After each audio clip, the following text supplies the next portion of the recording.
I thought setting up a Japanese restaurant is easy because I know how to cook and I have a lot of Japanese friends who can help me.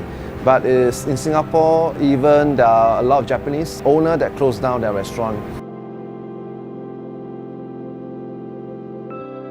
Hi, my name is Tony Yang. I'm the founder of Misato at Centerpoint. I used to be a fashion designer. I broke my wrist in 2012 and I switched to be a restaurateur. I used to have a Japanese girlfriend, lived in Tokyo for 1 year. I learned from the Japanese chef as well as to do my own R&D. Spent a couple of years to perfect the recipe by doing a lot of experiment. Our food is all very authentic because it's 100% imported from Japan. We emphasize on very good quality, very stellar ingredients that even the sea salt, our cooking oil, the frying oil, the very little like togarashi, chili powder, everything. It's like 100% is from Japan. The only thing that is not able to get Japan is like the fresh chicken and the tiger prawn. Even the tableware is 110% from Japan. We are very different because I love Japanese food. In fact, I travel, I can show you my passport. I traveled 23 times to Japan within the 3 years. Sometimes I fly to Japan to source for all these ingredients. A close friend of mine is a Japanese, so he will help me to source like things that is not available. For example, the monomi miso, local supplier cannot get, and I have to get my Japanese to air flown to Singapore because in Singapore they normally don't get the good one because they cannot get to air flown. Is very expensive. It's like $100 just to air flown small little bottles of monomi miso. So these are the things that we went the extra miles to get that makes the difference of Misato. The okonomiyaki, the basic ingredients is actually yamaimo, cabbage, flour. We have to mix with sake and soyu and all those things to mix together. We have to pan fry the pork belly to cook for 4 minutes and turn over, another 4 minutes to cook it. Basically, people go to eat okonomiyaki, they like the sauce, the okonomiyaki sauce and the crispiness, and then the pork belly as well. We cook the char soba about a few minutes and we have to break the soba to make sure the center core is cooked and it's not too overcooked also. After that, we have to quickly rinse with water, icy water, and then we will twist and put it on the soba bento. Every donburi, we are different from those ready-made one. We freshly make our fresh panko. Firstly, we need to coat it with flour, then go with egg batter, and then we just deep fry. We have to prepare the dashi stock with mirin, sake to make the broth and etc. Pour the egg for the first round. After that, we put the egg onto the bowl. Then we put the whatever ikura and tobigo and some nori seaweed on top of the egg topping.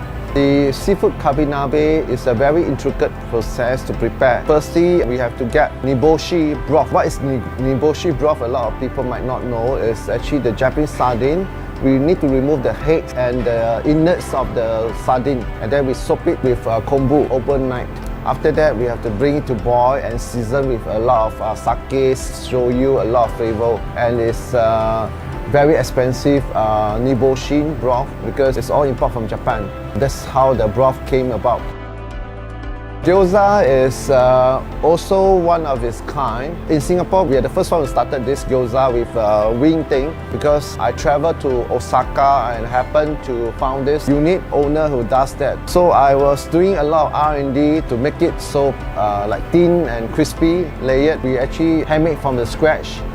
We are the one who mince the meat, and then the seasoning, everything, we actually do it. The Hoba Miso Wagyu A5, a lot of people say why you're selling this price, selling at the cost. The reason being is we want more people to know about these dishes. I went to Takayama in Japan and I find that this is a very interesting dish. The presentation also cooked over the charcoal, over the hoba leaf with namafu, with the Wagyu A5. It's from Omi. It's the number 2 best beef in the world. There are people who ask me why not A4 and then to cut costs or other perfection. But we want to give the best quality. Even this is a non-profit dish we try to sell people to enjoy the food.